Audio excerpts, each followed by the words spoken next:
And when you talk about the rabbis, you're talking about the Sanhedrin, you're talking about the Pharisees, you're talking about an agenda, like you mentioned earlier. And these guys have an agenda. If you turn to the book of Deuteronomy, chapter 38, chapter 32, verse 8, I'll show you something else that was pretty interesting. And if you remember, chapter 32 talks about how the nations were being divided, by God. The Tower of Babel incident happened. The people were uniting under Nimrod, who was the world leader. He had the special powers. He had the so-called garment of as Zen would say, the garment of, what's it called again? The Nakash, huh? The rod of wonder and the garments of power. Garments of power. The actual garments that Adam and Eve had, they had first worn after they were deceived by the Nakash. Okay, so Nimrod was instead of obeying God, where God says, "Go out into all the world and be fruitful, multiply." What did he say? No, come to me. Let's make one big old city, and let's work together, and let's build a ziggurat, a tower that was in Babel, or also known as Babel, but in Hebrew it's Babel. And let's build a ziggurat to God, and let's usurp God. Let's kill God, and let us be the gods, and I will be your God.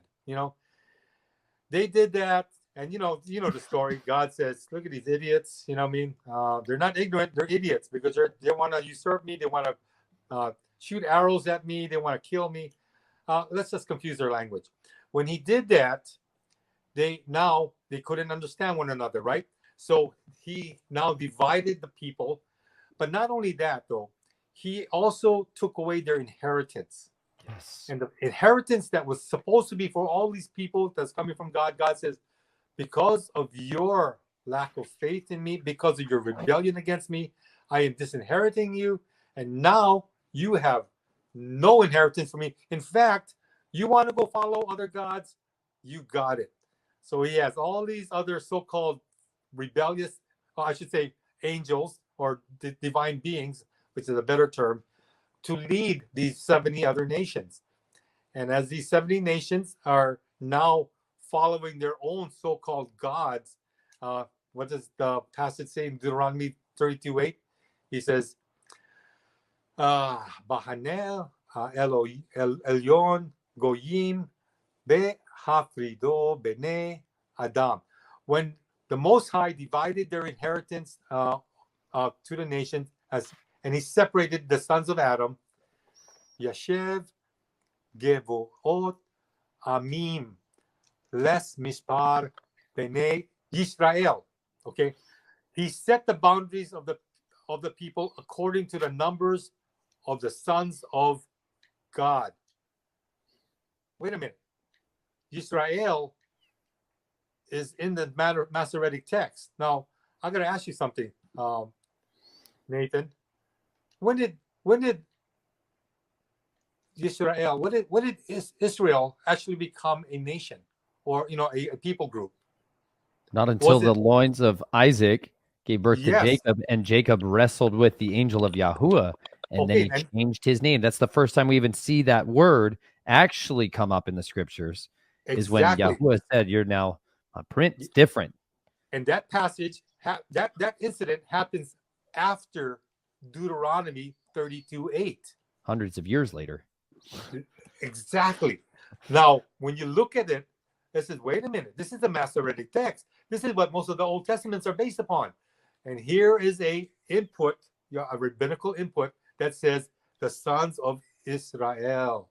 Can I just read it from my text? My text is based off of Masoretic. This is that same passage, Deuteronomy 32:8. When the Most High gave the nations their inheritance, when he separated the sons of Adam, he set the boundaries of the peoples according to the number of the children of Israel. What Noble's saying here is that the sons of Israel is an addition to the text. It's not in the Hebrew. It's not in the original language. It's an addition. It's an additive from the scribes. This is not the reality of what the word says. Yeah, because Israel didn't exist at this time. That's correct. And they made a mental blunder by putting Israel's name in it. Because why? They want to make sure that these so-called sons of God, it's supposed to be sons of God, but yes. B'nai Elohim, but it says sons of B'nai Israel, sons of Israel. Bingo. That's a blatant error. You know that's an addition, and the redactor made a mistake because guess what? Israel wasn't even a nation until, like you said, years and years later.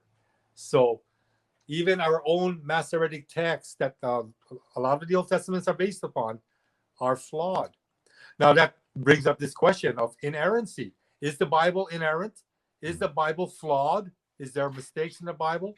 Well, guess what? Anything that is other than the original autographs, and right. when I say autographs, those are the originals that the so-called authors penned, and they don't exist anymore.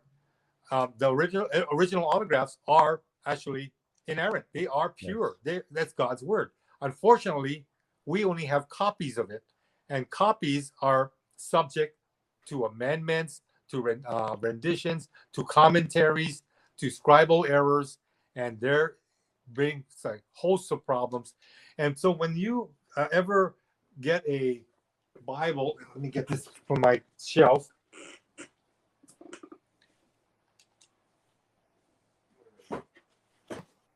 Okay. Here they go. Let me see. There. Can you see this? There. There you go. Biblia Sacra. What's it say? Utriesc Testamenti Ideo Hebraica et Gracia. This is a Hebrew Greek Bible. Okay.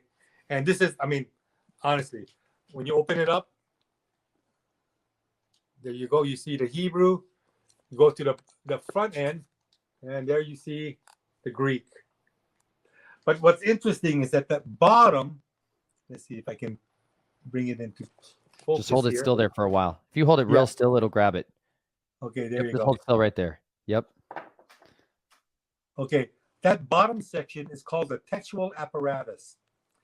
Now, the textual apparatus is saying that what the original Greek and Hebrew says in the Bible has a lot of variance. In other words, these scholars that put together the Bible had options from other manuscripts, papyri, codexes, and they had to make the best educated guess on what, say, Mark chapter 9, verse 9 says, for example. And so there are options to the Bible that we hold in our hands. And it's what we hold in our hands are based upon the interpreters and the so-called translators. And so we're reading their judgment call. And sometimes their judgment call is a human judgment call, which happens to fail as well. And so the textual apparatus gives you all these options. And so now, and this is a thing called textual criticism. And this is to show you that the Bibles that we have today have variants, have different translations. Some of them may not make any difference in the meaning, but some do. Like the one you just pointed out. Yeah, in Exodus, yeah. And this one in Deuteronomy, yeah. So I wanted to study the languages so I could get to the root of God's word. I really wanted to know him. And just like you, Nathan, you know, the fire was put under us so that we could learn languages, so we could best interpret what God is saying. So that way, nobody's going to pull a wool over our eyes. You know, we want to see for ourselves. And this way, we can actually say, Lord, I did seek you out. I didn't rely on anybody else's translation. I sought you out because I wanted to know for myself what you were saying. And that takes a lot of work. I mean, believe me. That's right. That's a lot of work. You know what Diligence. I mean? Shucks.